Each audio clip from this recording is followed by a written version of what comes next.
Alto में नहीं, अगली बार हम वोल्वो गाड़ी में आएंगे, वोल्वो बस में आएंगे, 52 सीटर बस में आएंगे। मैं कह रहा हूं कि अगर वोल्वो में आएंगे तो एक कंडक्टर होगा, एक ड्राइवर, सीटें खाली हो।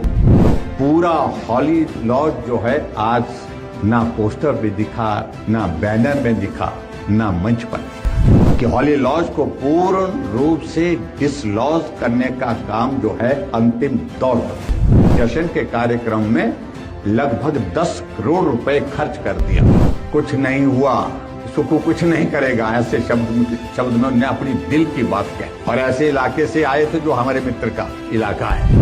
अगर काम किया होता तो विकास की बात होती, लेकिन विकास की बात नहीं, यहाँ बात हुई तो सिर्फ भड़ास की, जिसमें आशा वर्कर्स को ये कह करके लाया गया कि अगर नहीं आएंगे तो कार्रवाई होगी। आंगनबाड़ी वर्कर्स को, हेल्पर्स को कहा गया कि रैली में पहुंचना अनिवार्य है, नहीं आए तो ऐसा नहीं चलेगा। सुक्खू जी, अगर मुकेश अग्निहोत्री को निपटाने की कोशिश करेंगे तो उसको नेस्ता नबूद कर देंगे।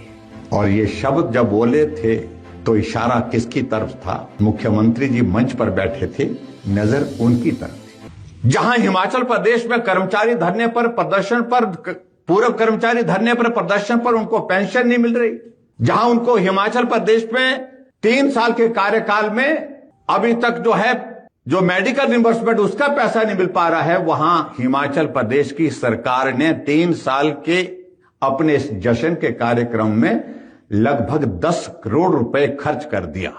अगर यही 10 करोड़ रुपए आपदा प्रभावित परिवारों को मिले होते, यही 10 करोड़ रुपए आपदा प्रभावित इलाकों में जो सड़कें टूटी हैं, पानी की स्कीमें टूटी हैं, उनको रिस्टोर करने के लिए दिया होता तो कुछ तो राहत होती।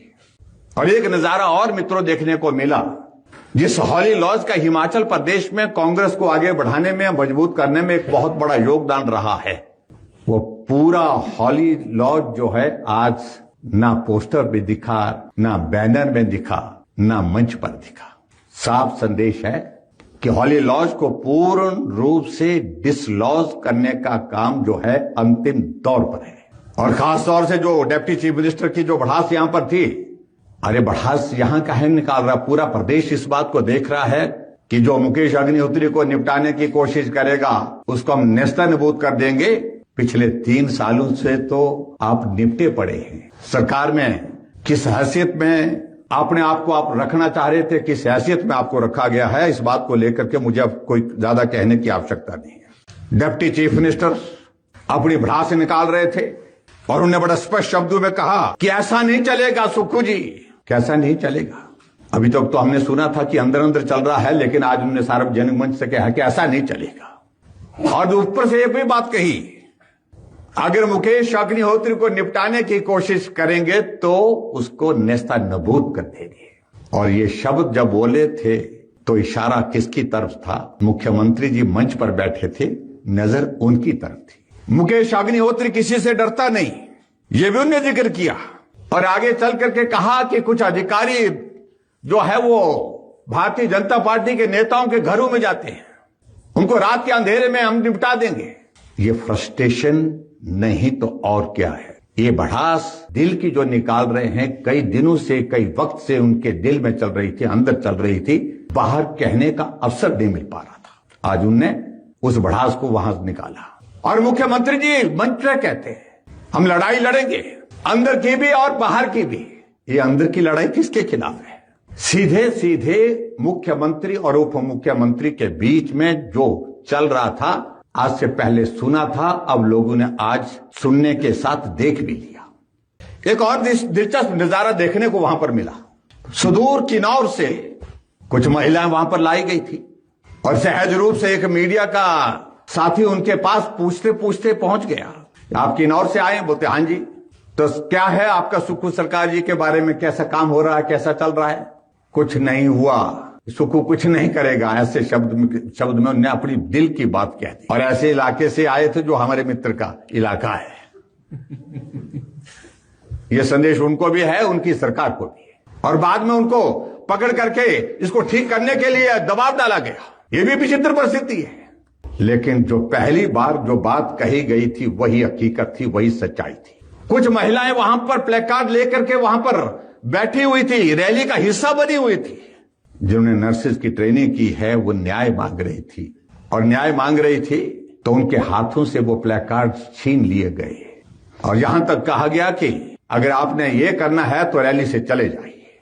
अपनी बात कहने के लिए आई थी, अधिकार के लिए आई थी। मुख्यमंत्री की अध्यक्षता में जो बैठक हुई थी, और जिस बैठक में इस कार्यक्रम को तय करने का फैसला किया गया था, इस कार्यक्रम का नाम जो रखा था व्यवस्था परिवर्तन के 3 साल।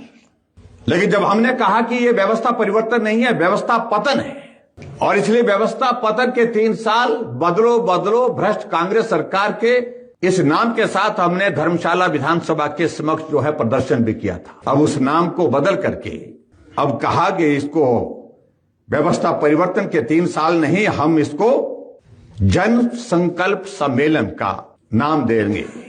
और जन संकल्प सम्मेलन का ये कार्यक्रम आज यहां मंडी में अभी संपन्न हुआ है।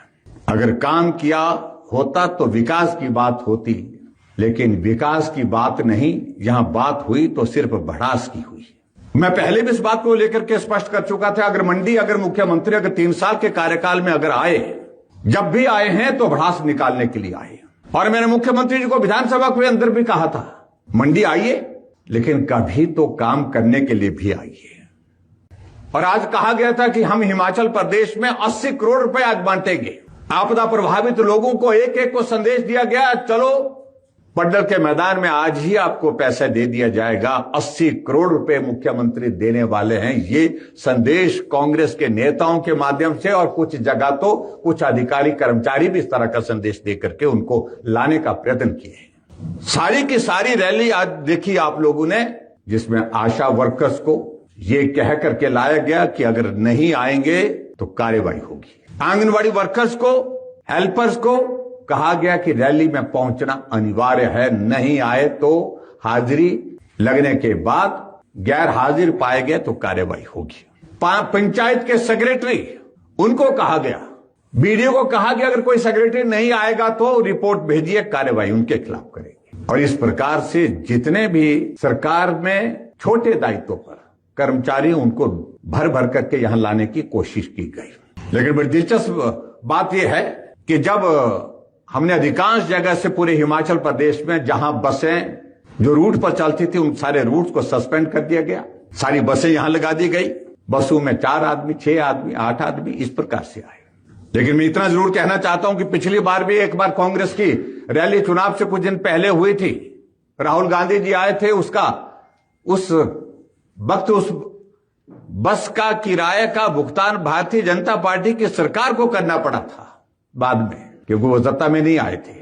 अब की बार मैं ये कहूंगा कि कम से कम भुगतान करके जाए, कि सरकार तो भारतीय जनता पार्टी की ही आएगी आने वाले समय में। और खासतौर से जब बिहार का चुनाव आया तो चुनाव के दिनों में, जब चुनाव के पश्चात जो परिणाम आया, पूरी बिहार की कांग्रेस एक बोलेरो गाड़ी में फिट हो गई, 6 विधायक आए। तो हमने उसका जिक्र किया था कि हिमाचल प्रदेश में आने वाले समय में जब विधानसभा का चुनाव 2027 में होगा तो ऑल्टो में फिट होगी। लेकिन किसी ने कहा मुख्यमंत्री को, नहीं आप कहो कि ऑल्टो में नहीं, अगली बार हम वोल्वो गाड़ी में आएंगे, वोल्वो बस में आएंगे, 52 सीटर बस में आएंगे। मैं कह रहा हूं कि अगर वोल्वो में आएंगे तो एक कंडक्टर होगा, एक ड्राइवर होगा, सीटें खाली होंगी। ये आने वाले समय में होने वाला है। पूरे हिमाचल प्रदेश में हर जगह तबाही हुई है, बर्बादी हुई है 3 साल के इस कार्यकाल में कांग्रेस के। और व्यवस्था पतन का ये 3 वर्ष का कार्यकाल हिमाचल प्रदेश को कई दशकों पीछे लेकर के गया है। उसके बावजूद भी 10 करोड़ के लगभग खर्च करके यहां पर जिस प्रकार से जश्न मनाने की इन्होंने ये रैली की है, ये जो सम्मेलन किया है, ये पूर्ण रूप से असफल, विफल और फ्लॉप रहा है। मैं यही कहूंगा। और सिर्फ अपनी फ्रस्ट्रेशन को, अपना गुबार निकालने के लिए, भड़ास निकालने के लिए ये कार्यक्रम इस्तेमाल किया गया। अंत में जब समाप्त हुआ सरकारी कार्यक्रम सरकारी, सरकार के पैसे पर, और मुख्यमंत्री कांग्रेस पार्टी जिंदाबाद के नारे लगाए, तो इस बात से मालूम पड़ता है कि सोच किस हद तक इस प्रकार की हो गई है, जहां विवेक नाम की कोई चीज रही नहीं है।